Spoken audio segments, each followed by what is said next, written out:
जब से केदारनाथ उपचुनाव को लेकर निर्वाचन आयोग ने तारीख का ऐलान किया है, तब से राजनीतिक गलियारों से लेकर केदारनाथ की जनता के बीच ये चर्चा चल रही है कि बीजेपी उम्मीदवार के तौर पर किसको चुनेगी और किसको मैदान में उतारेगी।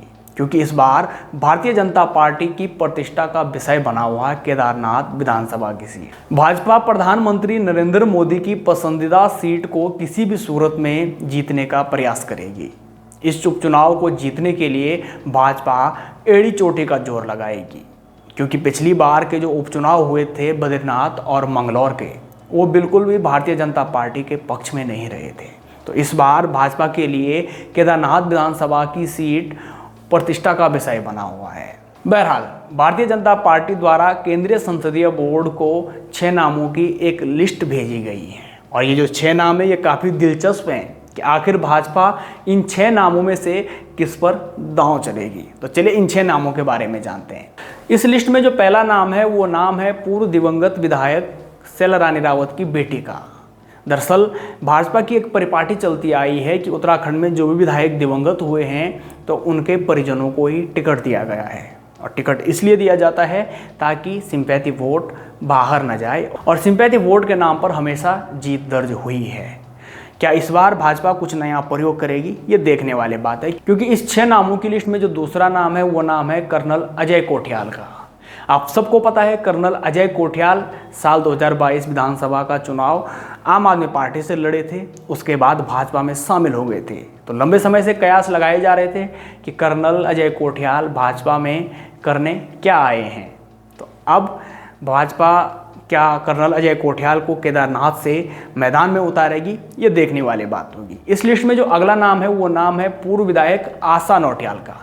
आशा नौटियाल की अगर हम बात करें तो आशा नौटियाल का लंबा राजनीतिक सफर रहा है। आशा नौटियाल 2002 से 2012 तक लगातार 2 बार विधायक रही हैं। 2012 में भाजपा ने उन्हें फिर टिकट दिया, लेकिन वो कांग्रेस की सेलारानी रावत से चुनाव हार गई थी। 2016 में जब कांग्रेस के बागी विधायक भाजपा में आए तो उनमें से एक नाम था सेलारानी रावत। सेलारानी रावत के भाजपा में आने से ये कयास लगाए जा रहे थे कि आखिर भाजपा 2017 के विधानसभा चुनाव में किसे टिकट देगी।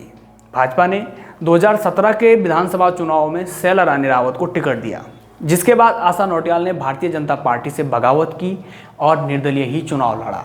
निर्दलीय चुनाव लड़ने का नतीजा ये रहा कि आशा नौटियाल तीसरे नंबर पर रही और भाजपा जनता पार्टी की प्रत्याशी सेलारानी रावत चौथे नंबर पर रही। ये सीट कांग्रेस के प्रत्याशी मनोज रावत जीत गए। 2022 में फिर भाजपा ने सेलारानी रावत को टिकट दिया, तब आशा नौटियाल निर्दलीय नहीं लड़ी। अब देखना ये होगा कि क्या फिर आशा नौटियाल को भाजपा टिकट देती है या नहीं। इस लिस्ट में जो अगला नाम है वो नाम है दायित्वधारी चंडी प्रसाद भट्ट का। चंडी प्रसाद भट्ट लंबे समय से भाजपा में रहे हैं और इस बार वो चुनाव लड़ने की दावेदारी पेश कर रहे हैं। इस सूची में जो अगला नाम है वो नाम है कुलदीप रावत का। वही कुलदीप रावत जो 2 बार लगातार निर्दलीय चुनाव लड़ चुके हैं और लगातार 2 बार ही दूसरे स्थान पर रहे हैं। कुलदीप रावत साफ तौर पर कह चुके हैं कि यदि मुझे टिकट नहीं दिया जाता है तो मैं निर्दलीय चुनाव भी लड़ सकता हूं। तो कहीं ना कहीं भाजपा के लिए बड़ी चुनौती इस बार होने वाली है। वहीं इस लिस्ट में एक जो और नाम है वो नाम है डॉक्टर कुलदीप आज़ाद नेगी का।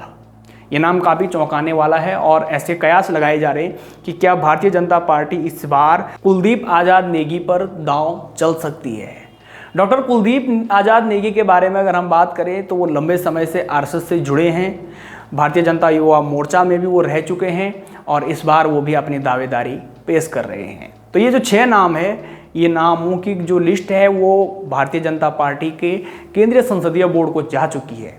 इसको लेकर पूरे प्रदेश की निगाहें अब केदारनाथ विधानसभा के उपचुनाव पर हैं। एक और जहां कांग्रेस ने केदारनाथ विधानसभा चुनाव की तैयारी केदारनाथ बचाओ यात्रा से ही कर दी थी, तो वहीं भाजपा भी अब कमर कस चुकी है और केदारनाथ विधानसभा सीट को जीतने के लिए एड़ी चोटी का जोर लगा रही है। लेकिन अभी उनके पास एक बड़ी चुनौती है, वो चुनौती है प्रत्याशी का चयन करना, कि आखिर भारतीय जनता पार्टी इन 6 नामों में से किस पर दांव चलती है। और देखने वाली दिलचस्प बात यह भी होगी कि केदारनाथ की जनता का मूड इस बार क्या है, वो किसे अपना प्रतिनिधि चुनकर विधानसभा भेजती है। ये तो भविष्य की गर्त में है। लेकिन काफ़ी दिलचस्प ये चुनाव होने वाला है। आप लोगों को क्या लगता है, भारतीय जनता पार्टी ये जो 6 नाम हैं इनमें से किस पर भरोसा जताती है, किसको टिकट देती है? ये आप कमेंट में ज़रूर बताएं और देखते रहिए बगचट को।